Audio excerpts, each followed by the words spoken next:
سر ماں باپ کے حوالے سے ایک سوال ہے، سورہ بنی اسرائیل کی آیت جس میں ماں باپ کو اف تک نہ کہنے کا حکم۔ اب آج کل کے حالات میں میرے سے بھی ہوا ہے یہ کہ والدین سے ہم کہتے ہیں کہ آپ چپ کر کے بیٹھ جائیں، آپ کو نہیں پتا، آپ اس معاملے میں نہ بولیں، تو کیا یہ بھی استغفر اللہ توب الیہ، اللہ تعالیٰ معاف کرے، یہ کبھی بھی الفاظ نہیں استعمال کرنے چاہیے ماں باپ کے لیے۔ اچھا سوال کریں آپ پورا۔ سوال یہی ہے کہ کیا یہ ایسا کہنا بھی ان آیات کی خلاف ورزی ہے؟ سرکار یہ سب سے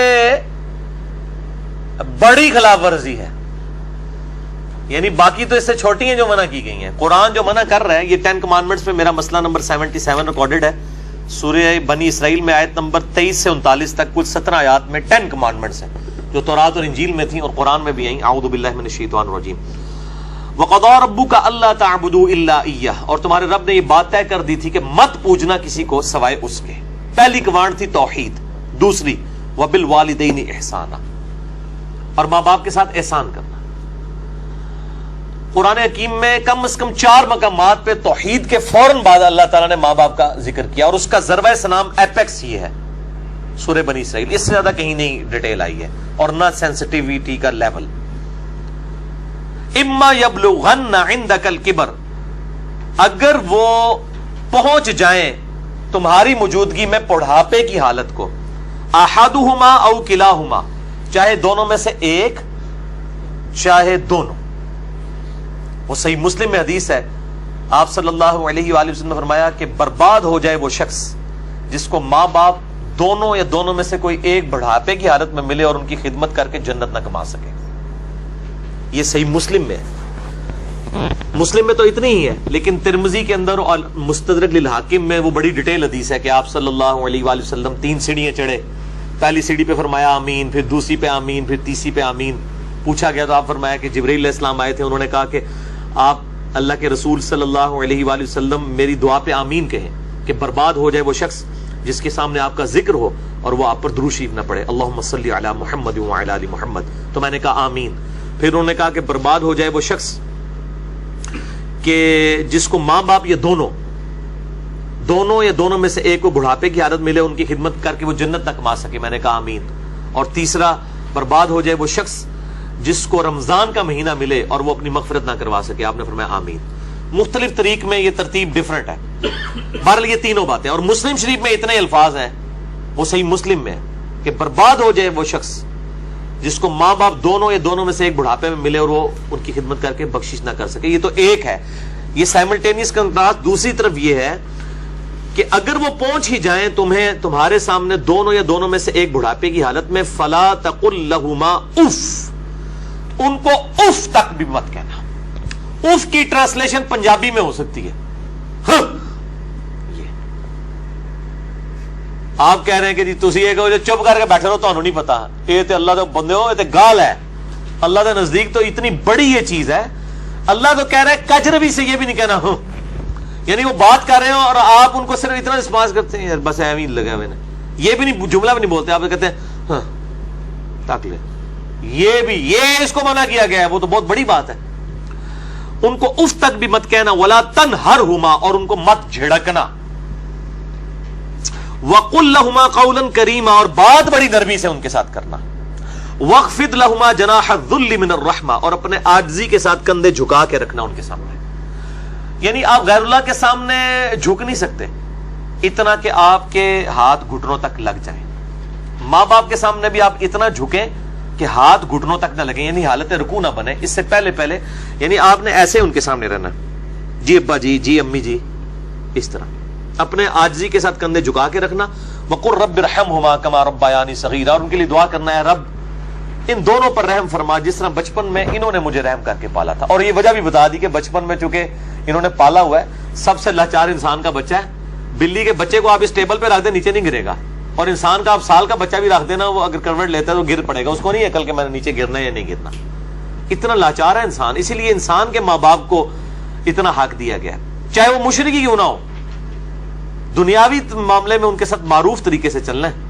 یہ حضرت لقمان کی جو نصیحت ہے، میرا بھی وہ لیکچر بھی ریکارڈ ہوا ہے، مسئلہ 176 میں نے بتایا۔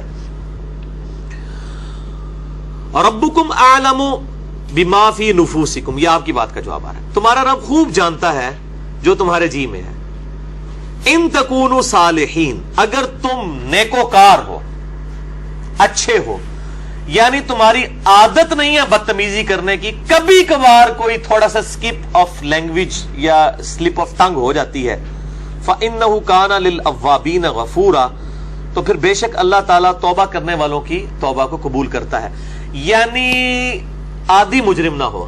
ان تکونوا صالحین، اگر تم عادی مجرم نہیں ہو، عام حالت میں تمہارا بڑا اچھا ایٹیچیوڈ ہے، کبھی کوئی اسٹیٹ آف مائنڈ ایسی تھی کہ کوئی بات غلط نکل گئی، فوراً توبہ کرو. توبہ اللہ سے بھی کرنی ہے، ان سے بھی معافی مانگنی ہے، اللہ تعالیٰ معاف کر دے گا. لیکن یہ معاملہ بہت سینسٹیو ہے نا جی. اب دیکھیں کہ ہم دنیاوی معاملات میں بھی، یعنی سوئی گیس کی وجہ سے آپ کو پتا ہے کتنے لوگ ہیں جن کے ساتھ ایشو بنتے ہیں. ہم کتنے وہمیوں کی طرح رات کو چیک کرتے ہیں، یار کوئی یعنی کوئی کہیں پہ پائلٹ کھلا نہ رہ جائے، یا ہیٹر جلتا ہوا نہ چھوڑ دیں پیچھے سے، وہ اگر لوڈ شیڈنگ ہوئی اور پھر گیس آئی تو آپ پتہ کتنے لوگ ہر سال مرتے ہیں. تو کتنی احتیاط کی جاتی ہے. چھوٹے بچوں کے سامنے ماچس لائٹر نہیں رکھا جاتا، تو احتیاط کرتے ہیں. تو آپ دیکھیں اس طرح کے اگر آپ احتیاط ماں باپ کے بارے میں کر رہے ہیں تو شاید سالوں میں کبھی ایک دفعہ ہو، لیکن ہر ہفتے ہی جھڑپ ہو جاتی ہے، یا جب معاملہ ہوتا ہے تب جھڑپ ہو جاتی ہے، تو اس کا مطلب ہے ان تکونوا صالحین نہیں ہے آپ، لہذا آپ کی توبہ بھی کوئی قبول نہیں ہے. توبہ بھی نہیں ہے جب تک کہ ماں باپ صحیح طریقے سے معاف نہ کریں اور اپنی روش صحیح نہ کر لی جائے. تو اس میں یہ بہتر، یہ میں نے بھی دیکھا ہے، مطلب میری بھی ایک بڑی ایکسٹروورٹ نیچر ہے، تو مطلب بعض اوقات ماں باپ کو یعنی ایک بچپنے کی طرف سورہ حج میں آتا ہے کہ اللہ تعالیٰ رذیل عمر تک لٹا دیتا ہے کہ کئی چیزیں جاننے کے بعد کچھ نہ جانے. بوڑھے اور بچے برابر ہوتے ہیں. میری بھی یعنی الحمدللہ دادی ماں کی عمر 90 سال ہو چکی ہے. میں یعنی آج سے 10 سال پہلے دیکھتا ہوں اور اب ان میں کافی فرق آیا. یعنی بالکل بچوں والی آتے ہیں، چھوٹی چھوٹی بات کو مائنڈ کرنا. تو میں اپنے ماں باپ کو بھی سمجھاتا رہتا ہوں، وہ ابھی بھی ان کے ساتھ اسی طرح مقابلہ کر رہے ہوتے ہیں ادب کے دائرے کے اندر. تو میں کہتا ہوں ان کے ساتھ مقابلہ بنتا ہی نہیں ہے. جیسے چھوٹا بچہ تو آپ کو 5 دفعہ پوچھے گا کہ بابا یہ کیا ہے، تو آپ بتائیں گے پیار سے، پھر اس کی بھی آگے سے وہ کیڑے نکالے گا. تو اب وہ کئی بار بھول جاتی ہیں، مجھ سے بار بار پوچھ رہی ہوتی ہیں، تو میرے سامنے یہ آیات ہوتی ہیں نا، تو میں وہ 10 دفعہ ایک بات اگر مجھ سے پوچھتی ہیں نا تو میں 10 بار جواب دیتا ہوں. میں یہ نہیں کہتا میں تو کل بھی دسیا سی، کیونکہ ظاہر ہے کہ اس عمر میں پہنچ کے رذیل عمر میں یہی کچھ ہو جاتا ہے. تو انسان کو یعنی بالکل پازیٹیو رہنا چاہیے، ڈرتے رہنا چاہیے، کیونکہ توحید کے بعد قرآن حکیم میں کم از کم 4 جگہ اللہ تعالیٰ نے ماں باپ کے حق کا ذکر کیا، اور جنت اور دوزخ ڈیپینڈنٹ ہو گئی ہے. ٹھیک ہے جی، اس حوالے سے تو بہت احتیاط کرنی چاہیے. سر اب اگر ایسا ہو چکا ہو اور والدین سے معافی بھی نہ مانگ سکے انسان، اور والدین زندہ ہے نہیں سر، وہ ظاہر ہے معافی اسی صورت میں نہیں مانگ سکتا نا اس وقت اس اسٹیج پہ. نہیں، بعض لوگ اس لیے بھی نہیں مانگ سکتے کہ وہ ماں باپ کو چھوڑ کے دوسرے ملک چلے گئے ہوتے ہیں. ہاں یہ بھی ممکن ہے.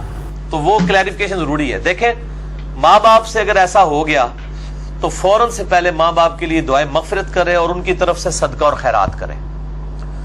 جیسا کہ سنن ابن ماجہ میں حدیث ہے کہ یہ صحیح سند کے ساتھ ہے کہ ایک شخص کے مرنے کے بعد جنت میں کچھ درجے بلند کیے جاتے ہیں. تو پوچھتا ہے اللہ یہ میں نے نیکی نہیں کی تھی، یہ کیوں میرے درجات بلند ہوئے؟ تو اللہ تعالیٰ فرماتا ہے تیری اولاد نے تیرے لیے استغفار کیا تو اس کی وجہ سے ہی تیرے درجات بلند. اولاد تو انویسٹمنٹ ہے. صحیح مسلم میں حدیث ہے کہ مردے کو 3 اعمال کا ثواب ملتا ہے. نمبر 1 صدقہ جاریہ، وہ ملنا بھی چاہیے، اس نے خود کیا. امام بخاری نے بخاری لکھی ہے، ثواب ان کو ملنا چاہیے. میری اب ویڈیوز ریکارڈ ہو رہی ہیں، میرے مرنے کے بعد بھی لوگ دیکھیں گے، اس کا ثواب مجھے ملنا چاہیے، کیونکہ میں نے الحمدللہ اس پہ محنت کر کے اللہ کے لیے اخلاص کے ساتھ ریکارڈنگ کی ہے. تو میرا ہی عمل ہے، مجھے مل رہا ہے، مرنے کے بعد بھی ملے گا. نمبر 2 علم کی بات، جیسے امام بخاری نے اب صحیح بخاری لکھی ہے تو وہ علم لوگوں تک پہنچایا ہے، ان کو مرنے کے بعد بھی ثواب ملے گا. کسی نے مسجد کے اندر کوئی پنکھا لگوایا ہے، صدقہ جاریہ ہے، مرنے کے بعد ثواب ملے گا. اور تیسرا کہا گیا نیک اولاد. نیک اولاد جو دعا کرتی ہے، نیک اولاد جو صدقہ کرتی ہے. مسئلہ نمبر 74 میرا بڑے لوگ دیکھ چکے ہیں، 1 لاکھ سے زیادہ اوپر اس کے ویورز ہیں اور اس کے کلپس تو لاکھوں تک ہیں. اس میں نے بتایا ہے کون کون سے موڈ ہیں میت تک نفع پہنچانے کے. صدقہ و خیرات ماں باپ کی طرف سے کریں تو انشاءاللہ قیامت الدین اللہ تعالیٰ آپ کے ماں باپ کو آپ سے راضی کر دے گا. جب ان کو مرنے کے بعد آپ کی دعاؤں سے نفع ملے گا تو بڑے خوش ہوں گے کہ ہمارے بچوں نے ہمیں مرنے کے بعد یاد رکھا.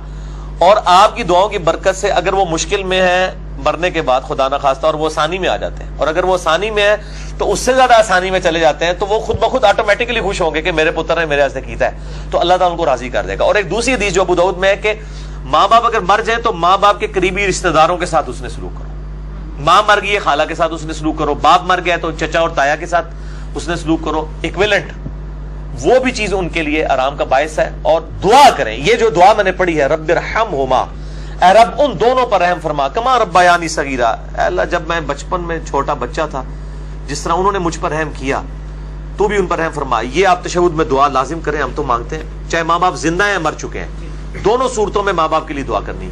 ہم لوگ سمجھتے ہیں بندہ مر جائے ادھر سے دعا کرنی ہے، اور بھائی زندہ ہے جڑا یہ مر گیا ہے، دونوں صورتوں میں دعا تو کرنی. دعا کی ضرورت تو زندوں کو زیادہ ہے، اس لیے کہ مرنے والے تو چلے مر گیا، زندے بندہ جو ہے وہ اس کے پاس تو چانس ہے کہ وہ اللہ کی طرف لوٹ آئے اور وہ گمراہی کا راستہ چھوڑ کے اچھائی کا راستہ، اور اگر اچھائی کے راستے پہ تو استقامت اختیار کریں تو دعا کرنی چاہیے. اور یہ دعا ضرور کرنی چاہیے، اللہم اہدنا الصراط المستقیم صراط الذین انعمت علیہم غیر المغضوب علیہم ولا الضالین، آمین.